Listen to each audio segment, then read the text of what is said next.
கர்த்தர் அதிசயங்களை செய்கிறார் ஊழியங்கள் வழங்கும் தேவ ஆலோசனை. இந்த நாளிலும் தேவ ஆலோசனை நிகழ்ச்சிக்காக உங்களை வரவேற்கிறேன். கர்த்தர் நல்லவர். நம்முடைய ஆண்டவர் ஆலோசனை கொடுக்கிறவர், உபதேசம் பண்ணுகிறவர். நல்ல தாய் தகப்பன் தன் பிள்ளைகளுக்கு நல்ல ஆலோசனைகளை கொடுப்பாங்க, உபதேசம் பண்ணுவாங்க, செய்ய வேண்டியதை சொல்லி கொடுப்பாங்க, செய்யக்கூடாததை சொல்லி கொடுப்பாங்க. அதை கேட்கும்போது அந்த பிள்ளைகள் மேலே அப்பா அம்மா ரொம்ப சந்தோஷமாக இருப்பாங்க, ரொம்ப விருப்பமாக இருப்பாங்க. அதே போல் நம்முடைய ஆண்டவராகிய இயேசு கிறிஸ்து நம்ம வாழ வேண்டிய முறைகளை நமக்கு சொல்லி கொடுக்கிறவர். நம்ம அதை கேட்டு அப்படி வாழ்ந்துட்டேன்னா நம்ம வாழ்க்கையில் நம்ம கேட்பதற்கும் விரும்புவதற்கும் மேலே நன்மைகளை அவர் செய்கிறவராய் வெளிப்படுவார். இன்றைக்கு தேவ ஆலோசனைக்காக தெரிந்து கொண்ட வேத பகுதி லூக்கா சுவிசேஷம் 10வது அதிகாரம் 38 42 வசனங்கள். பின்பு அவர்கள் பிரயாணமாய் போகையில் அவர் ஒரு கிராமத்தில் பிரவேசித்தார். அங்கே மார்த்தாள் என்னும் பெயர் கொண்ட ஒரு ஸ்திரீ அவரை தன் வீட்டிலே ஏற்றுக்கொண்டாள். அவளுக்கு மரியாள் எனப்பட்ட ஒரு சகோதரி இருந்தாள். அவள் இயேசுவின் பாதத்திற்கு உட்கார்ந்து அவருடைய வசனத்தை கேட்டுக்கொண்டிருந்தாள். மார்த்தாளோ பற்பல வேலைகளை செய்வதில் மிகவும் வருத்தமடைந்து அவரிடத்தில் வந்து, ஆண்டவரே, நான் தனியே வேலை செய்யும்படி என் சகோதரி என்னை விட்டு வந்திருக்கிறதை குறித்து உமக்கு கவலை இல்லையா?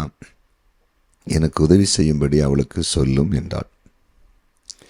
இயேசு அவளுக்கு பிரதியுத்தரமாக, மார்த்தாளே, மார்த்தாளே, நீ அநேக காரியங்களை குறித்து கவலைப்பட்டு கலங்குகிறாய்.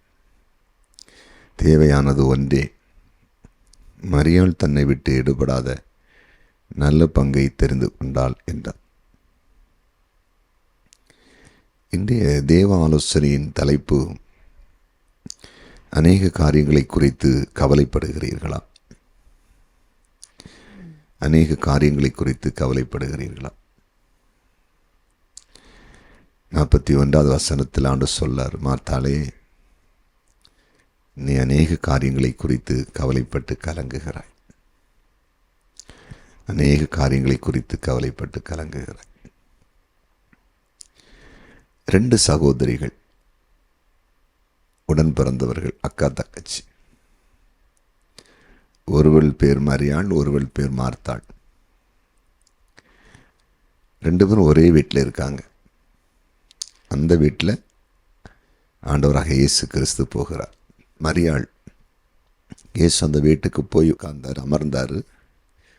இயேசு பக்கத்திலே உட்கார்ந்து கொண்டாள். அதாவது கால் அருகாமையில் உட்கார்ந்துருக்கிறார். இயேசு ஒரு இருக்கையில் சேரில் உட்கார்ந்துருப்பார்.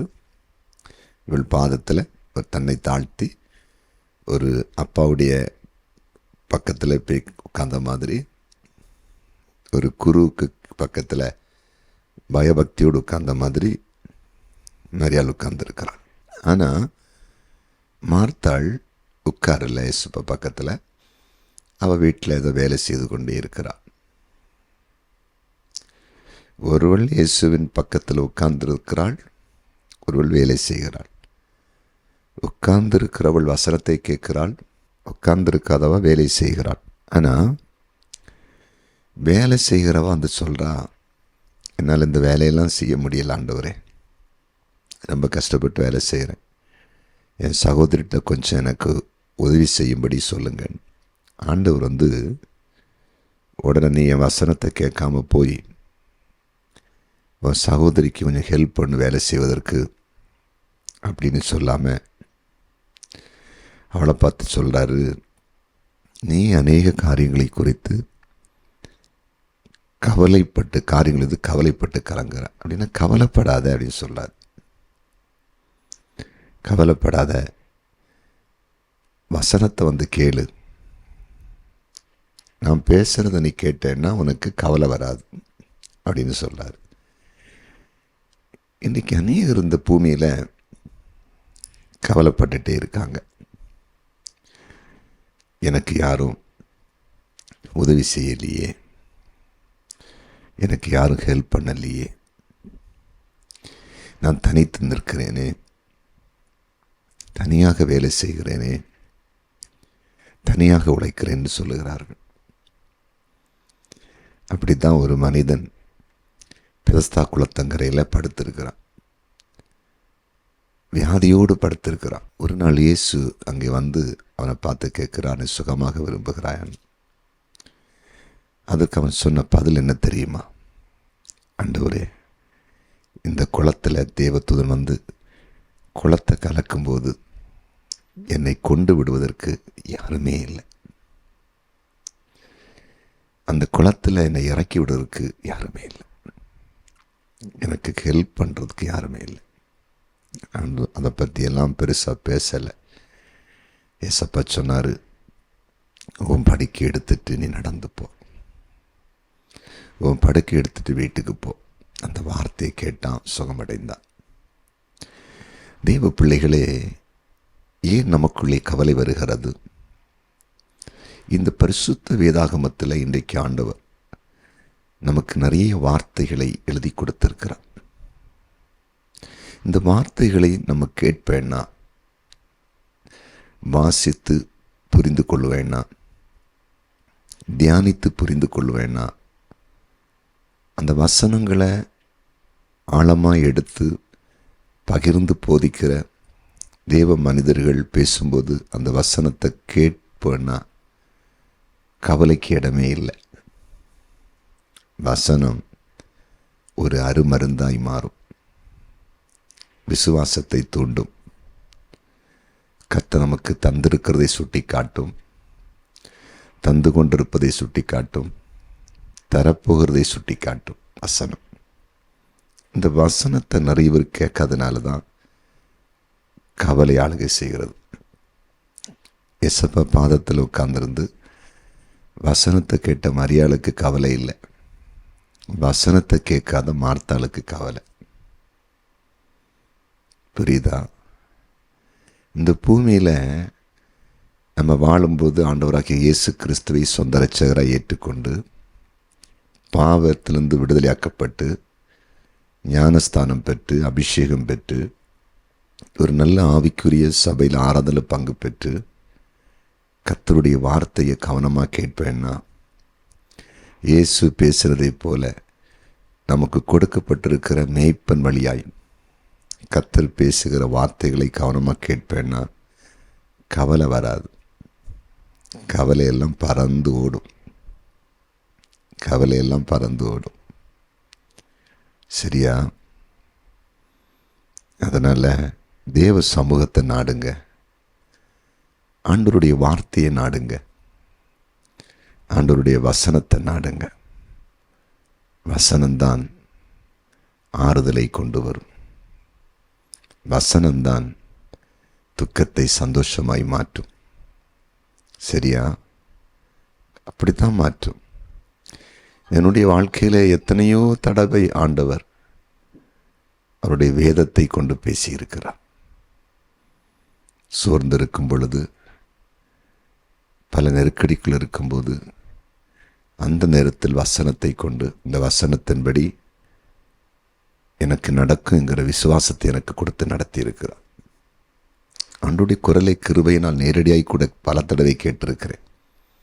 அவருடைய சாயலை தரிசித்திருக்கிறேன். சொப்பனத்தில் தரிசனத்தில் ஆண்டவனோடு பேசின அனுபவத்தை பார்த்திருக்கிறேன். அது மட்டும் இல்லை, சில தீர்க்க தரிசனம் மூலம் என்னோட ஆண்டவர் பேசுவதை உணர்ந்திருக்கிறேன். அதே நேரம் வசனத்தை கொண்டு ஆண்டவர் பேசுவதை நான் பார்க்கிறேன். தேவ வசனம் நம்மகிட்ட பேச ஆரம்பிச்சுன்னா, அதுக்கு நம்ம இடம் கொடுத்தேன்னா கவலை அதிகம் ஆகாது, குறையும். உதாரணமாக ஆபிரகாமுடைய வாழ்க்கையில் தன்னுடைய மகன் ஈசாக்க மோரியா தேசத்து மலைக்கு பலி செலுத்த கொண்டு போகிறான். ஆபிரகாமுக்கு நன்றாக தெரியும், என் மகனை நான் அந்த மோரியா தேசத்தில் கண்டிப்பாக பலி செலுத்தினா இழந்து தான் வருவணும். இழப்பு வருது. தன் கையினாலே தன் மகனை கொல்லப் போகிறார். அந்த வேதனையோடு கூட இருக்கும்போது மகனும் கேட்குறான், அப்பா எல்லாம் இருக்குது, விறகு இருக்குது, தீ இருக்குது, பலிபீடம் இருக்குது, ஆட்டுக்குட்டி. இவ்வளவாய் ஆபிரகாமுடைய உள்ளத்தை அந்த வார்த்தை உடைத்திருக்கும். ஆபிரகாம் என்ன சொன்னார் தெரியுமா? மகனே, தகன பலிக்கான ஆட்டுக்குட்டியை கர்த்தர் பார்த்து கொள்வார். அதே மாதிரி ஈசாக்குக்கு பதிலாய் பலியிடும்படிக்கு ஒரு ஆட்டுக்கடாவை மோரியா மலையில் முட்புதர் செடியில் கர்த்தர் அங்கே சிக்கி அங்கே இது இருக்கும்படிக்கு வைத்திருந்தார். ஆபிரகாமுடைய வார்த்தையின்படி, விசுவாசத்தின்படி கர்த்தர் அங்கு செய்திருந்தாலும் இது எதற்காக எழுதப்பட்டிருக்கிறது? இந்த சம்பவம் ஏன் பைபிள் எழுதப்பட்டிருக்கிறது? எந்த சூழ்நிலையிலும், எந்த தேவைகள் நடுவிலும் கர்த்தர் என்னுடைய தேவைகளை அற்புதமாய் பார்த்து கொள்ளுவார்.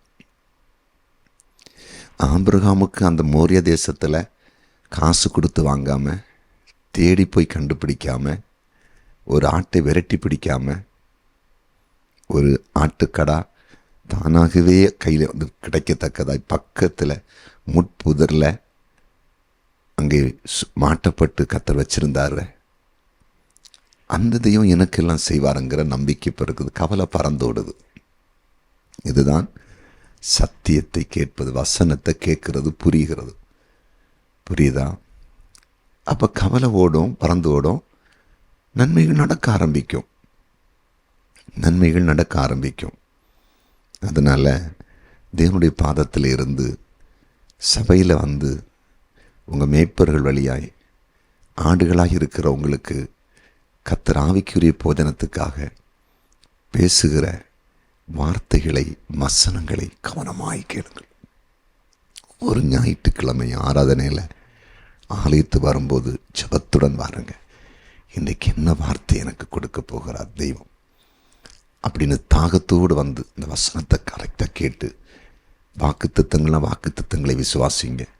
எதை கடிந்து கொள்ளல் இருந்தால் நம்மை சரிப்படுத்தி ஒப்பு கொடுப்போம். கவலை எல்லாம் மாறும். ஏன்னா ஒரு மனுஷனுடைய வாழ்க்கையில் கவலை அவனுடைய இருதயத்தை ஒடுக்கும்.